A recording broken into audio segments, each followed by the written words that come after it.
Magandang panahon ngayon. Magandang araw.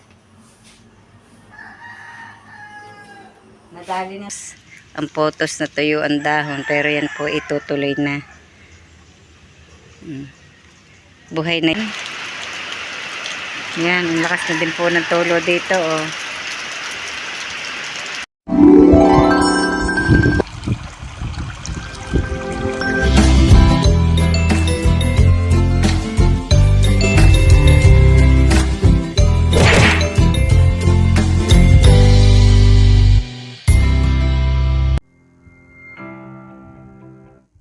Maga po mga ka-brush up. Ngayon po ako na lamang po munang muli dito sa bahay at pumasok na po si Camille at kahapon nga po si Tatay Roman umalis, pero parang babalik po siya mamayang hapon. Yan, kasaing na pala si Camille. Nagsaing na po si Camille. Oh. Ito naman pong natatakloban ng timba. Ito po yung aming isda at kaya ko po tinataklaban po ng timba ay para po hindi makain ng pusa. Wala po kaming taguan ng ulam kaya po doon ko po na tinaklaban ng timba para po sure na hindi makakain ng mga pusa. Napakalamig po ng umaga. Ayan, oh. Ganito po dito pag umaga, oh. Tahimik na tahimik. Maririnig po ay mga tilaok ng manok. Ayan, tilaok ng manok. Tingnan niyo po si Concho, oh. Ay, inuubo si Concho. Malamig eh. Inuubo. Yan, ang halaman nga po kahapon nadilig at umulan po ng umulan kahapon.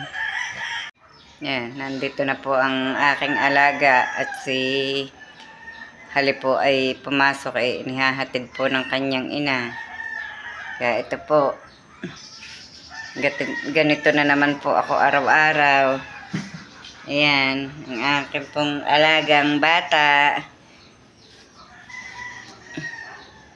Mamaya naman po babalik ang ina nito at arip mong alaga ko inuubo na naman po. Hinihingal na naman. Kaya po ito ganito. Walangan lamang pong hindi ihatid yung isa. At si Makoy naman po ay papasok sa trabaho. Kinder pa lamang po si Hali. Kaya po inihahatid ng kanyang mama. Kaya ito, ganito po ang aking trabaho pag po may pasok. Tuwing umaga po yung may alagang bata natin. Bebe, bebe.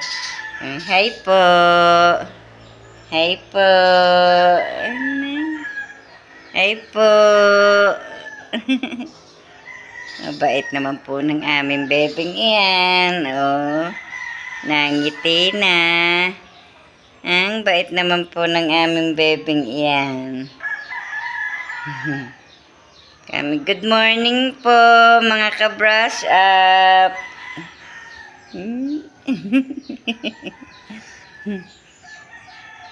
Dumating na po si Robily. Naririto na po si may mag-aalaga na po sa kanyang anak, kaya ako po mag-iinis muna.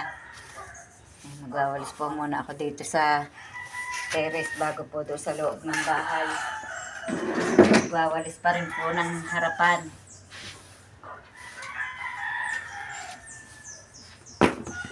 Pagpakain na ng baboy, nakapagpapakain na ng manok ang rabbit niya pala, bibigyan ko pa rin ng pakain maya-maya. Kami nakawalis. Kalimutan ko din kahapon bigyan iyo. Nagwawalis po muna tayo. At yung pong upuan po na nilagyan ko po ng linoleum, tingnan niyo po ang ginawa ng mga aso. Oh. Yun po, oh. Sinira. Pati po are, kinaykay ng kinaykay. Yan, hindi pati po yung upuan sira. Hindi po linoleum lang nasira, pati po upuan. Kadali naman. Nilagyan ko pa ng linoleum para po gumandang upuan. Ay, nangyari po na may sinira po ng aso. Kaya wala rin po. Gagawin po, hindi na po yun aari. Bibili na po ng talaga ng upuan pag po nagkaroon ng budget. Hindi na po aari at gato na rin po yung pinakaupuan.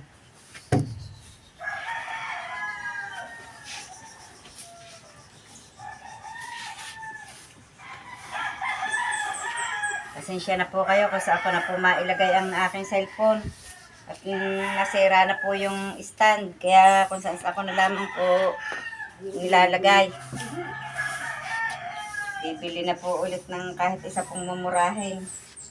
Para po may magamit.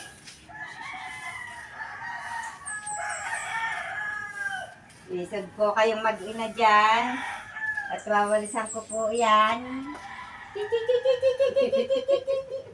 Pinapainit ko sa napag-ini ang bayat.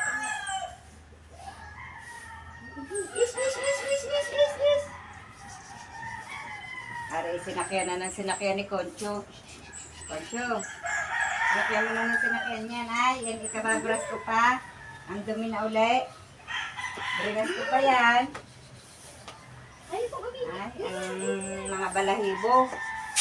Ang balahibo ng dalawang aso, kalap.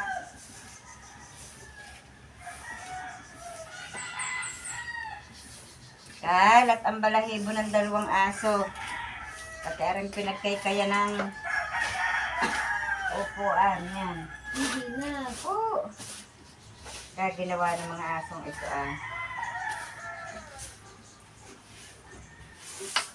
ginawa. Hindi na. Pinagsad na.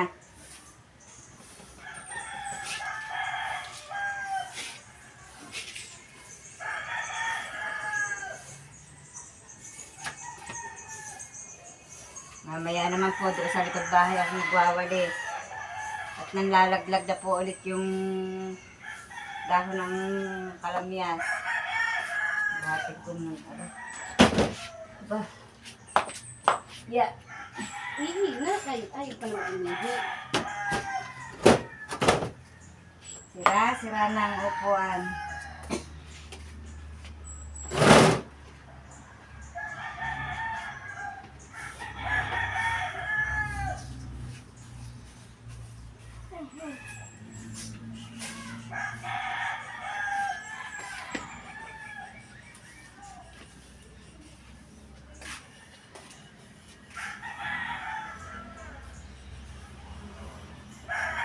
Buti na lang magandang panahon ngayon, magandang araw.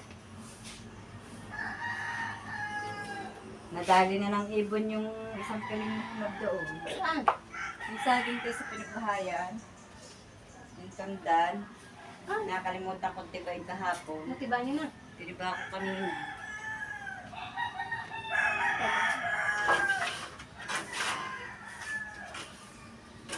Kaya mo naman umihi.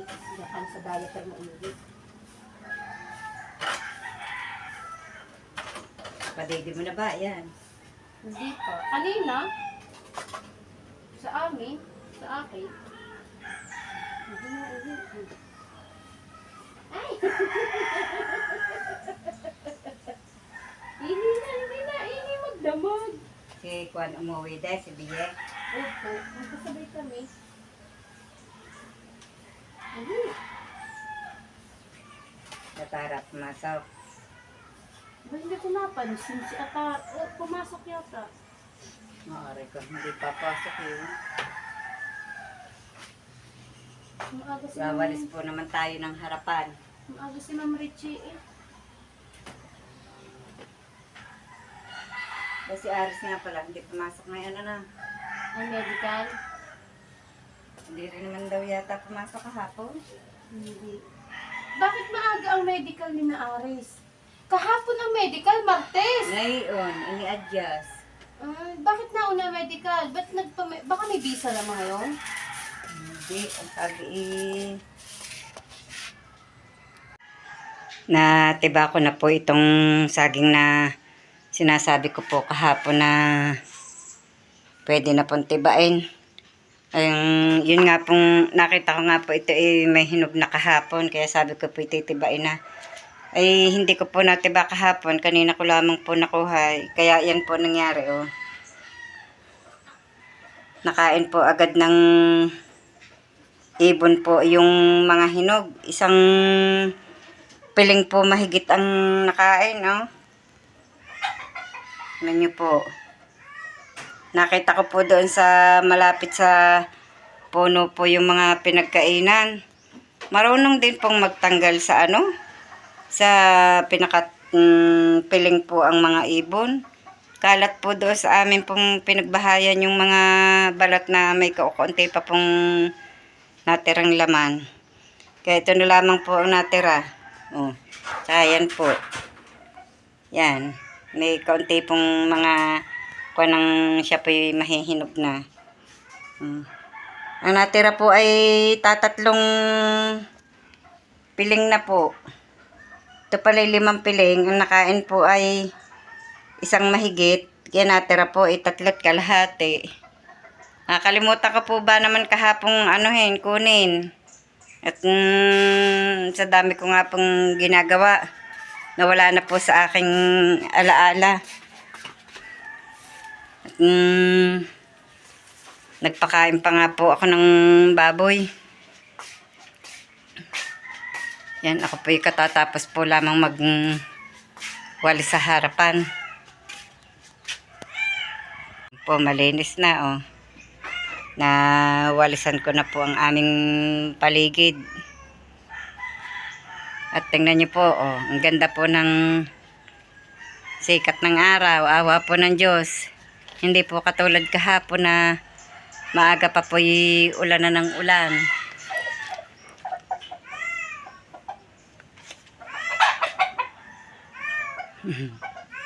Napagpatuka na rin po ako ng mga manok. Kung ako lamang po ay may kasama, ako po ay mangunguha ng ng mga gawaing walis para po may magamit. Ito na lamang po yung walis ko Yan po ginawa ko po noon. 3 palapa po ng niyog yan. Ngayon po dito naman ako sa loob ng bahay magwawalis. At tulog po ang bata. Nariyan na din naman po ang kanyang ina. Koncho, malamig dyan. Banas. Pahinga muna. Binabanas na po. Ay, tingnan niyo po ang ganda ng bulaklak ng aking Paskwa. Pulang-pula. Pulang-pula. Hindi pa na bulaklak ang mga orchids kong are. Ang lalaki na po ng mga pakpaklawing Pati po rin aking money maker na are nagsuluyan na din. Money maker. Tawag po din sa punong are. Are po, mayroon din po akong halamang welcome. Yung pong palmera ko, ang dami ng sibol. Yung pong dahil po ng mga nanlaglag pong buto. Ako nga po nakapaglipat na. Nagtanim po ako din para po pag lumaki-laki, ibaba ko daw po ni Tatay Roman doon sa ilalim po doon sa may naguho po doon para po tumibay-tibay ang lupa. Yan Yan, may uod na naman ang aking halaman, mga ka-brush up. Tingnan nyo po. Ayan. Kahapon po tinanggal ko na ulit dito yung isa Ayan Ay. Ang lalaki. Tataba. Ang galing mga inang halaman ng mga uod.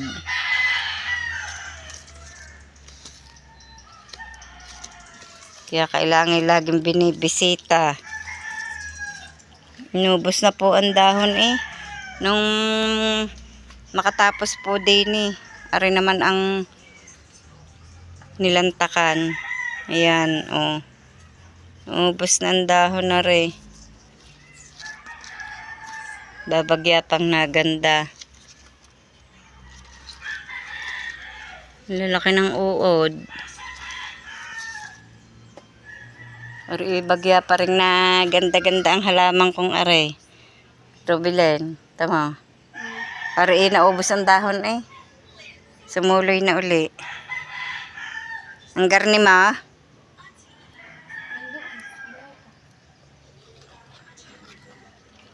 Ito yata ang parag-es. Hindi ga. Hindi parang isa yung nasa daan. Pagsamahin daw ang parag-is at saka ano, nung kwan iyon. Nakalimutan ko ang isa. Ilaga. Ganda ng aking katakataka. Malapit na po itong mamulaklak. Ang lalapad ng dahon, oh. Ako'y bibili ng kwan at magtatanim ako ng marami na rin. Ay, ito po'y kaganda pag namumulaklak. Maglilipat din ako na rin. Dami na ng may suloy. Oh. Ito po'y nung itanim ko isa lang ganito. Yan. Isang ganito po lamang yan. Ngayon po'y madami na. Po ari maganda oh. Para pong halaman ng pampasko. Maganda pala ito nakabitin. Ito na. Kaya dapat yung kwan. Puputulin ko na pala yung mga Wilkins ko doon. Yung mga garnila ang tataas. Yan pa, pakpaklawi. Aro din po, oh, ang dami po ng bulaklak. Ang ganda din po niyan. Tsaka yan. Nagbubulaklakan na po ulit ang aking mga halaman. Yan pa. Aro hindi na tumaas. Gandang tingnan. Gandang tingnan. Ang fortune ko hindi na nalanta ang dahon. Ito po'y katatanim ko lang. Naman may mag-iisang linggo na. Diretso na ang nilagyan ko po ng snake plant siya nga po snake plant at saka spider plant po sa puno, bandang puno, tsaka po potos. Ang potos na tuyo ang dahon pero yan po itutuloy na. Buhay na yung spider plant.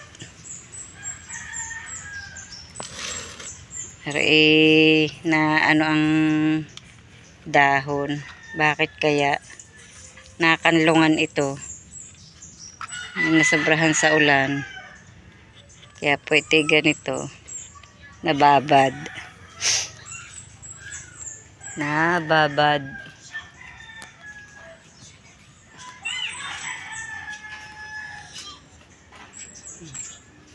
Ang lalaki ng pakpaklawin, oh.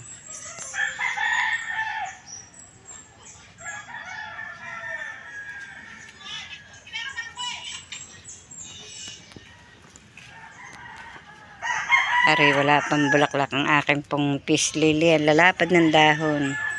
Pagka ako'y bubulaklak na ito, lalapad ng dahon. Gumanda na po rin ang gumanda din eh. Pwede na po akong maglipat. Dati ganito lang ang dahon nito kaliliit eh. Po ganito. Ngayon ang lalapad na. Ang lalaki ng dahon. Kaya ang kikintab oh. Tamo Robilen, gaganda ng piswili ko din lalaki ng dahon. Ayusin ko po ang halamang iyan.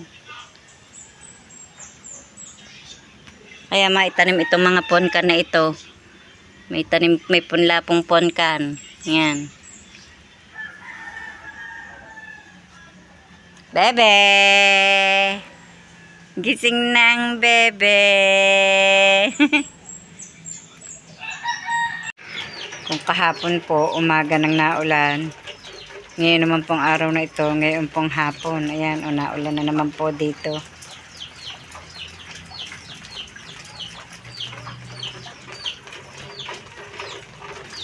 Sadyang tag-ulan pa rin nga. Tulo ng tulo ang tubig. Nag-iintay na naman ng patuka ang mga manok. Agang-aga pa.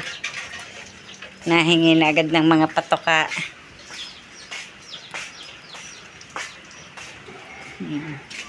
Tingnan niyo po. Oh. Maulap at naulan.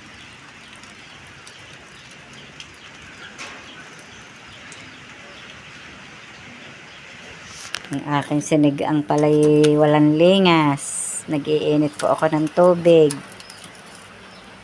Panglagay po sa termos. Nagsalang na po habang walang ginagawa.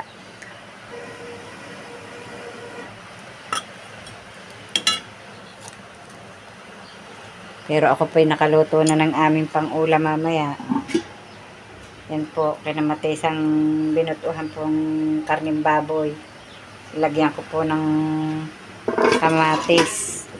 Para po may ulam na po kami mamaya. Magsasaing na po laan.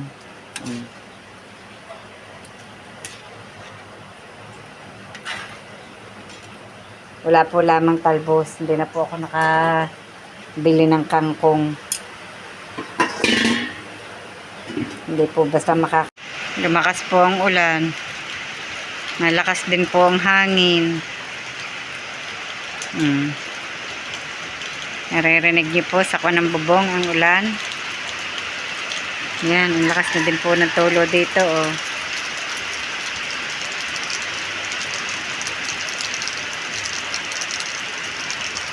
Tulo. Nakaw, nababasa ang aso doon sa baba. Kina Robilin. Nakatali. Hindi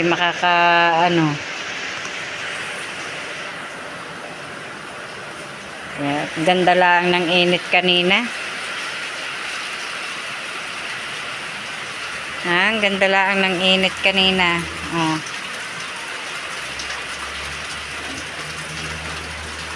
Ulan na naman. Naulan na naman. Naulan. Sa amin. Bakit? May binilad ka sa labas? Uy, basa. Ayaw nga, natakin nga. Yan.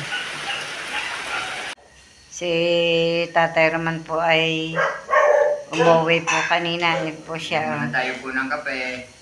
Para A-attend sa malamig na panahon. A-attend po yata yan ng Christmas party po bukas ng Team Kapanalig. Kaya po siya umuwi. Makaranas daw pong mag-Christmas party. Yeah, hanggang dito na lamang po munang muli ang aming vlog. At salamat po sa patuloy niyo pong pagsubaybay hanggang sa dulo ng aming vlog. At saan man po kayo naroon, nag-iingat po kayong palagi. Bye-bye and God bless.